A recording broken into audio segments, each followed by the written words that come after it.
I really discovered that there was this hole missing for entrepreneurs because they didn't necessarily like the business part of stuff. Hmm. And being great at what you do is one thing, Yeah. right? Having a business that thrives doing that thing you love doing, it's altogether different. And they have to go hand in hand so you can do more of what you love and work with the people you love working with and get paid generously to do so. And so I saw this big hole, and and then there was this moment where I heard this, like literally heard this voice that said, now you'll do the same for others. Wow. You'll Ah, I just you'll got Yeah, goosebumps. Major yeah. goosebumps. Were you in And meditation? How did this come to you? no, I was riding down the highway, and a friend of mine was driving. We were going, I don't even remember exactly where we were going. I just remember we were in the vehicle driving down the interstate and heard this whisper. And I grew up as a minister's daughter. Mm. And so I was aware that when I heard that inspiration, to take note of it. And Mm. so I looked at my friend driving. I was like, "What'd you say?" And he's like, "I didn't say anything." Oh, And I wow. heard it again. And I was like, "Huh, that's interesting." And so I grabbed a napkin out of the glove box and I just started writing down the words and phrases that I heard, because I it didn't make sense at the time, but I could Mm. feel with all my body that this was a calling that Wow. was emerging, and I better pay attention. Mm. And so I wrote it down, and what I heard in that moment was, now you'll do the same for others.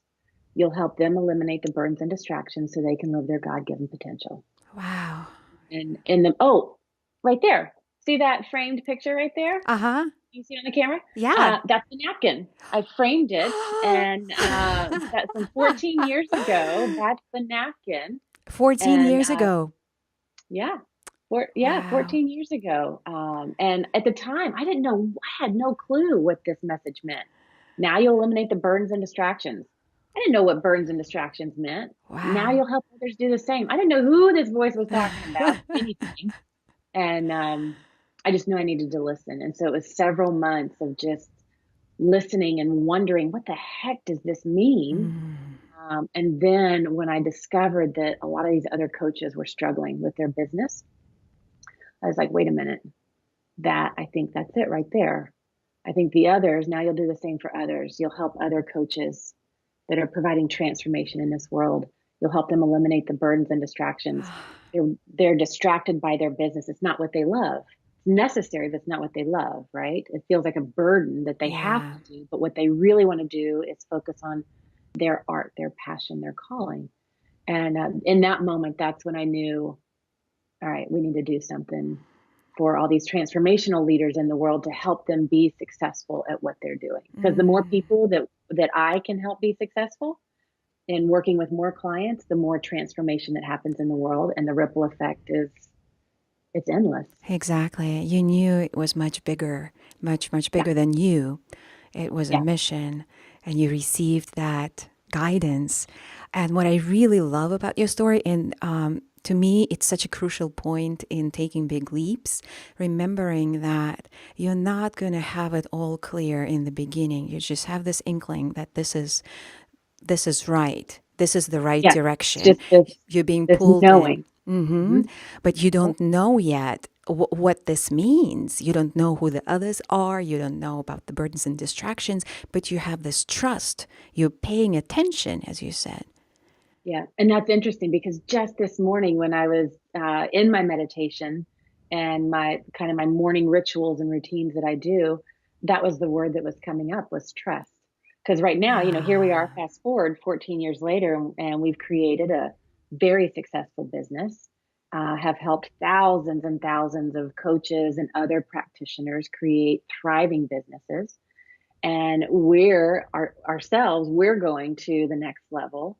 And right now we're putting together resources and trainings and materials for the greater community. And it's like this leap of faith. And I'm sitting mm, here going, my gosh, are people going to like this stuff? Is it going to work? Like, will they want this? Will it apply to them? I believe it will. It feels like one of my greatest masterpieces I've created. And there's this moment, just like back then. And thank you for this reminder, that there's this moment where you just have to trust. You have yeah. to really connect with yourself, get clear on what's important to you, why it's important, and the direction you want to move in. And then there's this gap where trust is all that is. And that is no joke, navigating that little spot right there in your business, whether you're just getting started and you're like transitioning out of a job into the work you love doing, or you're in the early stages of your business and you're like, what was I thinking? Or like at all of these points, or like us, we're going to another level in our business. There's this moment where you have to trust. Yeah. I love what you said, that there's that moment when trust, it's all there is. It's all there is. And it's very uncomfortable and it's scary. Everything comes up, right? All Oh my the gosh, fears of everything, right? It just triggers everything. everything. Fear of rejection, right? A huge success Yeah. block, especially for women because we're so connected with each other. We're so communal, right? And the fear of, well, just scarcity, that it's just not going to work. And what am I going to do? Go back to work, get a job? Yeah. And so many fears. How have you been navigating this? I am so curious to hear from you from that initial point, that initial call to adventure, this initial download when it was not clear at all, but you started moving in that direction. If you could think back to the points of this up leveling, taking these leaps, what was coming up for you? And then how were you navigating that? The fears, the blocks, whatever could have held you back, and maybe it did. And how did you navigate it? So when I think back to the napkin and that navigating, like when I had no idea what it meant or what it looked like or what shape it would, I mean, here we are 14 years later, a technology company. That's the last thing I thought we would be. Um, but in that moment, what I knew was to keep inquiring, like just to keep reading the napkin. I remember I would just sit down and I would read the napkin and I would just listen to The what sacred permeated. napkin. Yeah. And I would listen to what it said, and I would pay attention to, are there any other voices? Are there any other emotions that come up? Does my body respond in certain ways? Do I feel it more in my throat? Is it more in my gut? Do I feel it more? Like I would pay attention to every part of me to inform me, what the heck does this mean? So that was one piece. The I other just thing that I love remember, this. I just want to really call attention to this full bodied attunement. You are not operating from the mind, because the mind is such an easy place to get lost in. And the mhm, mind just doesn't have all the information. But when you speak to right, the heart, you speak to the senses, you speak, like every part of your body is online and you're connecting for guidance. You have this reverence for your entire human being, not just the brain. right.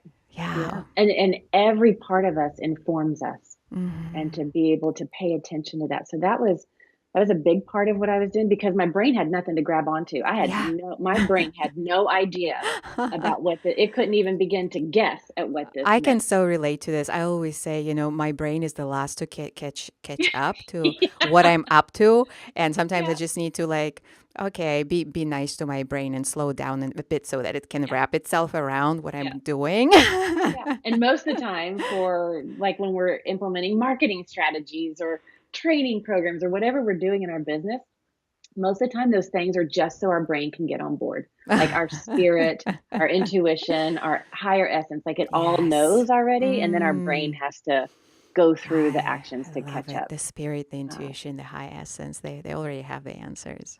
yeah, they do, and then your brain just has to get busy and be involved and be like, oh, okay, now see what I did, and like, yeah, good And job, all take right, credit. good. So that's fun, and that's the other interesting thing when I think back. um because I had no idea. Like I'm reminded of one of my favorite statements that Deepak Chopra said: "The realm of uncertainty is where all possibilities exist." Right, and that's what I felt. I felt like in that moment, I was living in that space where everything was so uncertain, um, but that meant anything was possible.